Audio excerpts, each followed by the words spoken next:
Initiative ಇನ ಇಂಟಿಸಾಫ್ಟ್ 65NB AMPV sensor ಟೈಪಿನ settings. Sensor type ಸೆಟ್ಟಿಂಗ್ಸ್ಗಳನ್ನು ಮಾಡಲು ಪಾಸ್ವರ್ಡ್ 84ಗೆ ಹೋಗಿ. ಮೋಡ್ ಬಟನ್ ಅನ್ನು 2 ಬಾರಿ ಒತ್ತಿ ನಂತರ ರೀಸೆಟ್ ಮಾಡಿರಿ. ಪಾಸ್ವರ್ಡ್ 84 ಅನ್ನು ಎಂಟರ್ ಮಾಡಿ ಮತ್ತು ರೀಸೆಟ್ ಒತ್ತಿರಿ. ಸೆನ್ಸರ್ ಟೈಪಿಗೆ ಹೋಗಿ ಮತ್ತೆ ರೀಸೆಟ್ ಒತ್ತಿರಿ.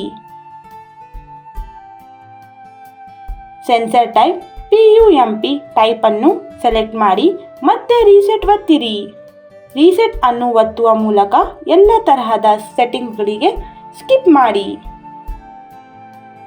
ಸೆಟ್ಟಿಂಗ್ಸ್ಗಳಿಂದ ಎಕ್ಸಿಟ್ ಆಗಿರಿ. ಧನ್ಯವಾದಗಳು.